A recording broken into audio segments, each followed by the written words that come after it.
Basie on organ.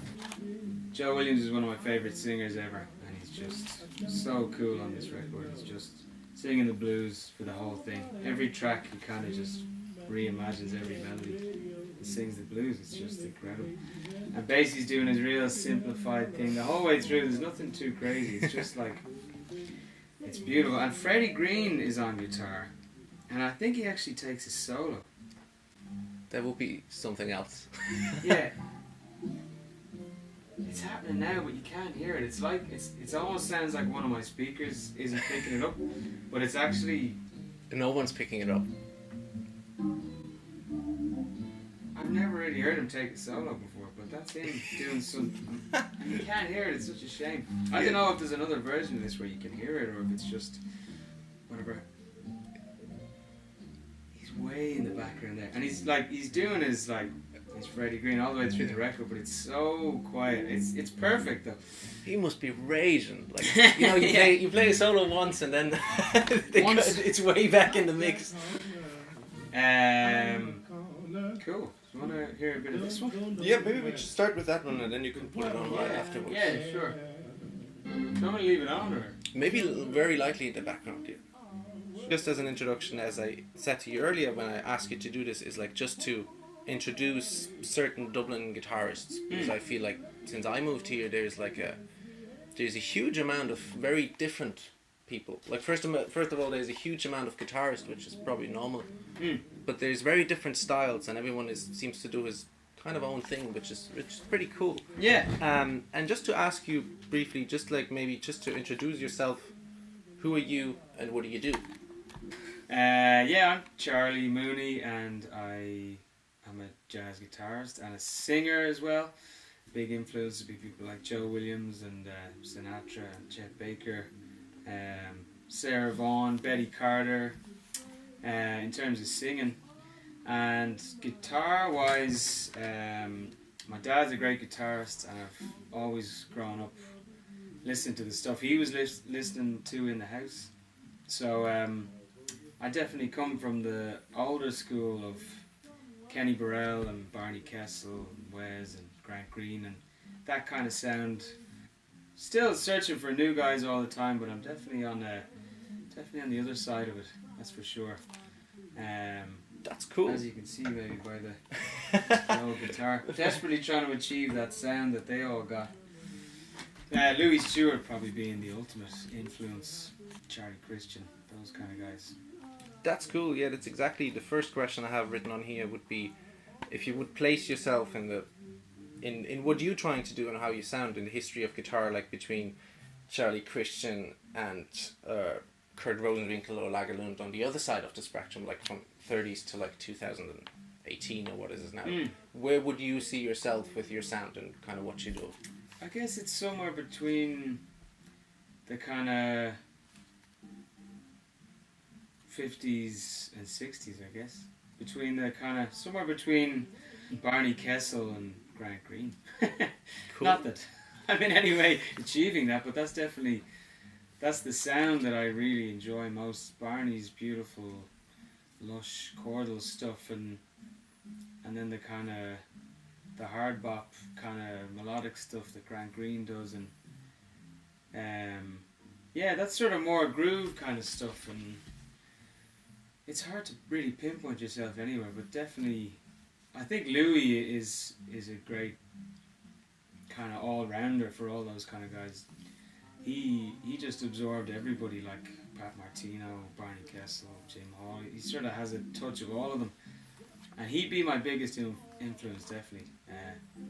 Naturally being the closest, probably. Like just geographically as well. Yeah. There he is, sitting on the stairs. Cool. That's awesome, and that ties in right into the next thing.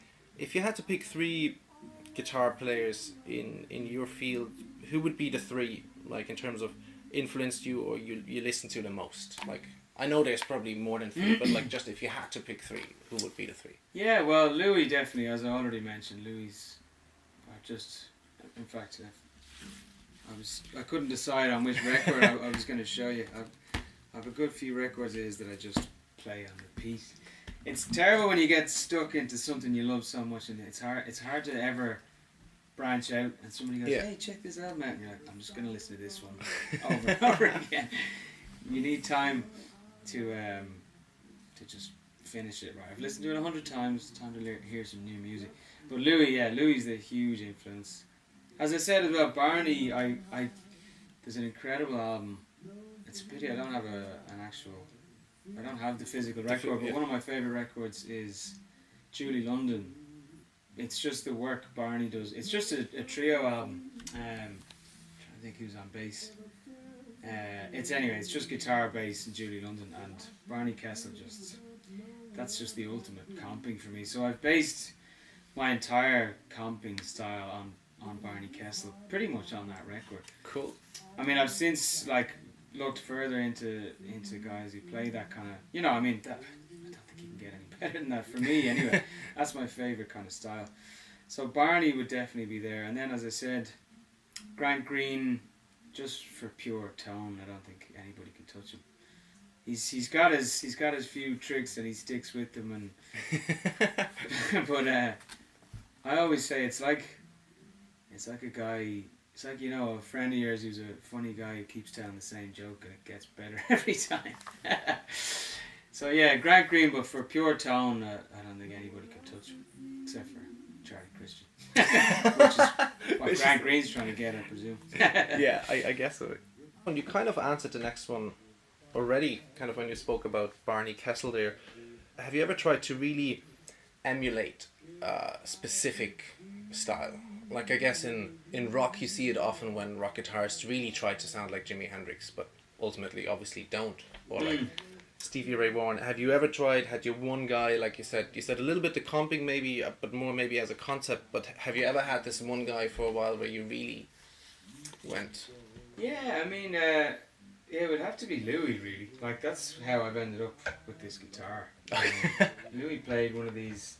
Yeah, I'm just always trying to get his vibe. I mean, I'm not trying to be him. Like, I haven't overly transcribed him or anything like that. I've done a couple. As I said before, the way that I feel he absorbs everybody, it's like he's a great reference point for everything. You know what I mean? He's just got it all. So I guess, yeah, maybe on the back of some transcriptions and stuff like that, I picked up this guitar and I went, oh my God, that's it. That's the sound. It just sort of legitimizes what you're playing a bit more or something like that. Yeah, Barney, definitely his style of comping and stuff. I've never tried to achieve his sound necessarily. It's his comping is what it's all about for me. His chordal stuff is where it's at. But I mean, his style and his approach to the voicings he uses and the order that he uses them in, and just how he fills in the gaps and all. I've tried to get that, but not necessarily the exact tone that he's going for. Yeah. Grant Green is the tone. Yeah, definitely. It's just impossible though. It's just like there's so many variables. Your amp and how the different things on it, where your hand is, where you position your hand, what pick you're using, what guitar, what strings, the strength. It's just so difficult to, if you're really trying to get that exact tone, there's too many variables, and you inevitably develop your own sound as a result of that. You try so desperately to rip someone off. And you end up with something original. Yeah, exactly. And just while you touched on it, what guitar is it you play at the moment? Because I know you switched recently. I used to play a Benson GB10, and I was getting that Grant Green thing out like massively, but that's where I became conflicted because I was really starting to study a bit of Barney, and I couldn't get anything out of that chordal stuff really on the guitar. Although it's beautiful for chords, I wasn't getting like this really sweet kind of, when you play up here and the chords just pop out. I couldn't really get that on the Benson, so I was really just wanted to play the nice chordal stuff, and that's where the Gibson L7 came in with the P90, and just every note pops on this thing, like it's just incredible. Even you playing chords up here, they just pop out. It's nice. Never heard anything like it. You like to believe that this is the one, and hopefully in 6 months' time you don't desperately believe it's another one. Desire some other sound. But for now, this is definitely it. That's cool. Is that an old one, so to speak? I don't actually, off the the top of my head, I can't remember the year of this one, but it's like, it's 50s. I can't think of the year off the top of my head. But it's from the 50s, like. Wow. You can see, like, the whole thing, it's actually had a cutaway built into it. The original was a full acoustic. Oh, really? Like, just like Grant Green used to play one, and Kenny Burrell used to play one, I think. Maybe Barney. Louis definitely had one. But I think Louis might have been a little bit later. Actually, you can see it up there. There's a poster of him. He had the cutaway. At that point, there was, like, you know, the rounded cutaway or whatever. The cutaway was added later, like, to a later model. Okay. But this one was an acoustic, and the original owner had this, and it's great. Like, it probably devalues the instrument massively, but it means you can get up here and you can. Yeah. It just sounds so sweet when you play up around here with the chords and stuff. Yeah, it's absolutely magic for me at the moment. It's just got that tone. You can't get that. It just sounds so old. Like, it sounds exactly as old as it is. It's just like that's great. That's a great analogy. Apart, like. Speaking of old, you're not that old. You're roughly like in whatever my or our generation is at the moment. We both play kind of a music, or like what this is about, jazz mainly, a music that's pretty old. Like, how did you ever get in touch with it first? Like, obviously, people might know, like your dad, Nigel Mooney, who's like kind of a local legend in the blues and jazz field. Was that kind of your first introduction to the genre? Yeah. I mean, I was always listening to other stuff growing up. Obviously, naturally surrounded by your mates and their influences, but it was always there from the very beginning. The first big love, the first transition really, like, which was like, oh, I'm getting into this now, was Jamal. Nigel would worship Jamal anyway, but he gave me all of those cross-country tour records, and it's great because I went back to them, although I haven't ever stopped listening to them.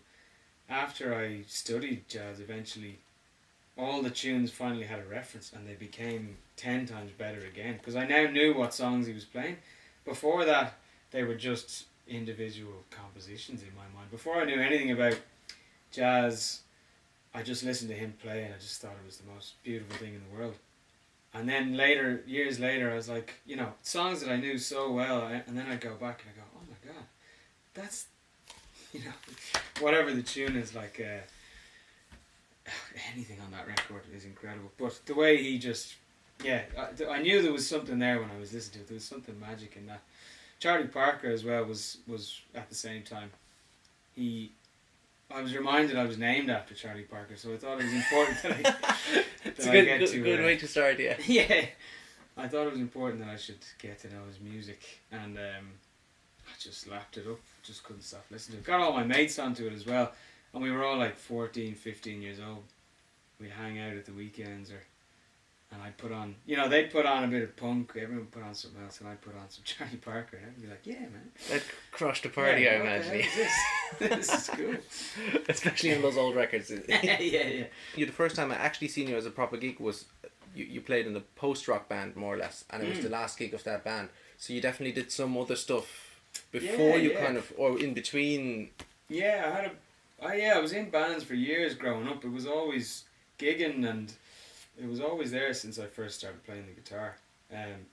Well, I started playing when I was about 12. I was gigging with mates and stuff by the time I was about 14, and just, you know, local young people setting up gigs for themselves. And lived in Kilcool most of my life, and everyone in the town is playing some sort of instrument. Huge music scene there.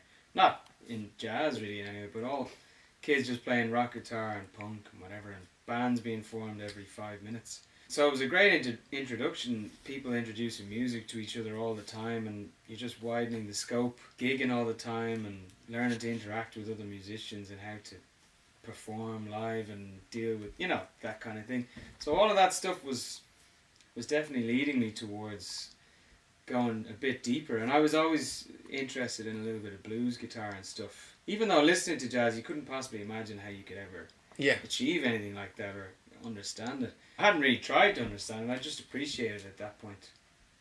But maybe with the blues guitarists you can start to kind of go, hang on, I think I can do that, and that inevitably leads you on the path, because you want to know more and you want to learn a bit more. And blues guitarists, they have a few kind of licks and stuff, and you're like, yeah, I think I'm getting this. And then you find another guy, Kenny Burrell, somebody, he's playing all this bluesy stuff, but then he's taking it a bit further, and Grant Green. And obviously Nigel was able to introduce me to these guys, and then it just goes deeper from there, and deeper and deeper. And had to go and study it then when I was 20 or 21, and there's no turning back. There's no Never had a turning back. There's no turning back from that. Okay, cool. Speak about just the records you have down there. Just maybe show them up here. What do you have there? Yeah, so we were just listening to Joe Williams, one of my favourite singers, with Count Basie on organ, which is that's the main reason I bought this, is because I never heard him play organ before. So that was one of my favourite records at the moment. Picked that up recently. Johnny Hodges with Wild Bill Davis, and Grant Green is on this record as well. Yeah, so I'll stick on the first tune. I think is Joe's Blues, which is the name of the record. Johnny Hodges is just one of my favourite saxophone players. He just sings every melody so sweetly, and I started kind of searching for stuff where he wasn't in big band, trying to see if he had his own smaller group stuff, and I came across this. Wild Bill Davis is a great organ player, and Grant Green was on it, and I was like, this is just perfect. Can't get any better. So it's just a blues that has this pretty intense kind of intro.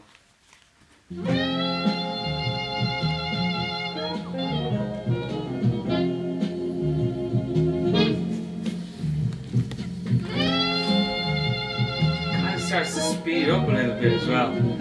It's just really intense, and then it just sends off into a blues.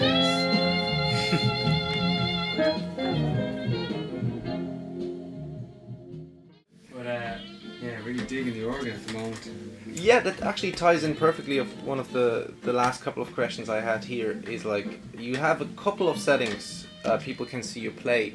One is kind of a bigger setting, the Charlie Moon organization, I think it's called. So yeah, what setup is that? Yeah, that's so I'm on guitar and singing in this group, and then Dara Hennessy is on organ, so there's your organization coming in.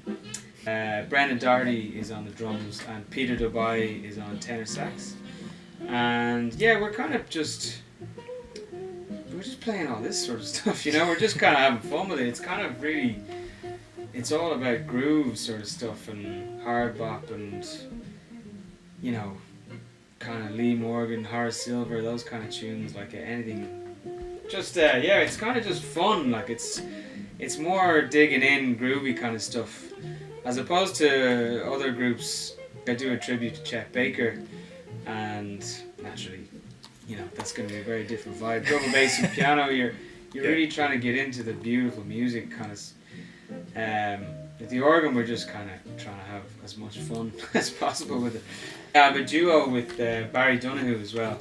It's just guitar and bass, and I'm just singing and comping myself on that. And that's really another end of the spectrum altogether.